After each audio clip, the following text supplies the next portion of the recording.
Hi, I'm Johnny Gierisch from Victory Church, and I've got a thought for you today from Psalms 27. But before you go anywhere, be sure to hit the like and subscribe button because there's going to be some phenomenal content that comes across here really soon.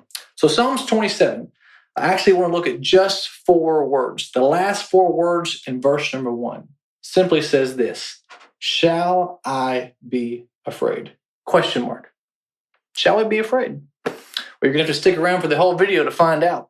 Here's my first thing to think about is this was a psalm from David. David had a lot of stuff going on in his life. He couldn't find any toilet paper, the crazy long lines, chaos, pandemonium, had to find a babysitter for his kids because they're having a second week of spring break. Wait, that's us. David had problems too. David had a lot of stuff going on in his own life where he was on the run from King Saul for his life, thinking he was going to get a sword in the back. So my first point for you today is everybody's got trials. Everybody's got problems. And to realize that you're not alone.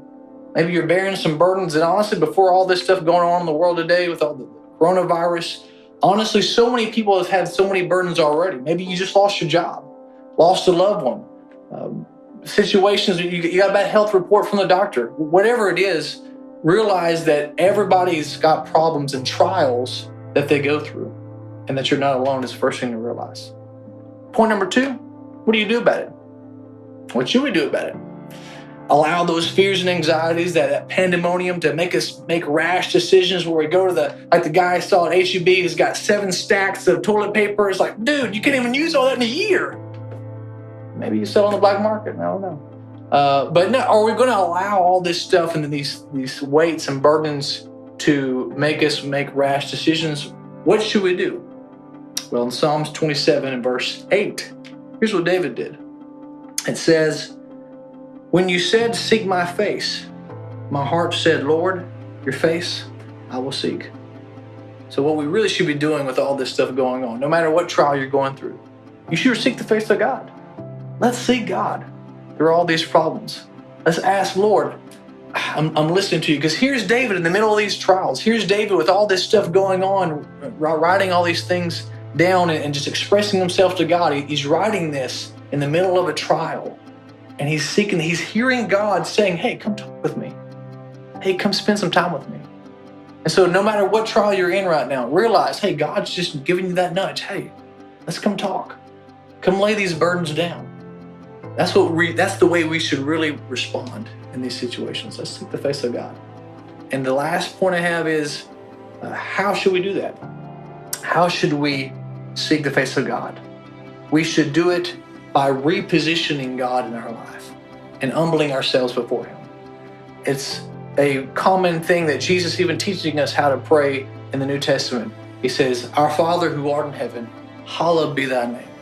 And right there, immediately, as you begin to pray, as you begin to seek God, put God back where He's supposed to be, up high, on the throne, omnipresent, all-powerful, all-knowing. And when you begin to pray out loud, begin to do that. It's like the songs that we sing, that great Chris Tomlin song, Our God is greater, our God is stronger, there's nobody higher than our God. All these things that are just magnifying God, putting Him up high. And then as we do that, then, as we enter His gates with thanksgiving, enter His courts with praise, and put God on top, let's realize, you know what, I need to humble myself. Because really, even David said it, God, who is man that you're even mindful of us? If we'll humble ourselves before God, if we'll put Him where He's supposed to be, and then we'll humble ourselves by saying, Lord, I can't do this without you. God, like Solomon, I don't even know how to go out and come in. I need your help. Lord, I can't, my heart doesn't even beat without permission from you. My breath comes directly from you.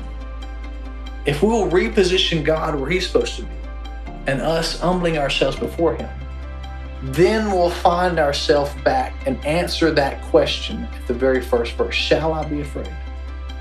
Well, let's read the whole verse. Psalms 27:1. The Lord is my light and my salvation. Whom shall I fear?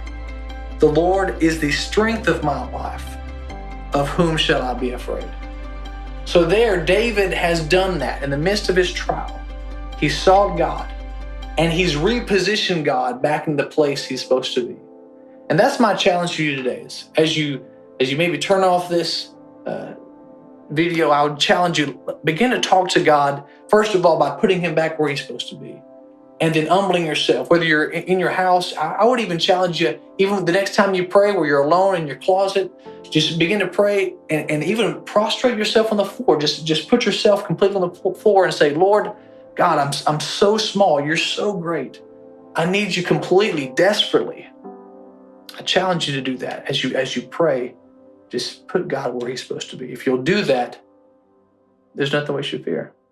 There's no virus. There's no calamity that comes in life. There's no health problem. There's no financial situation. If we will put God where he's supposed to be and realize our place and our life as completely in his hands, if we'll do that, there's nothing we should fear.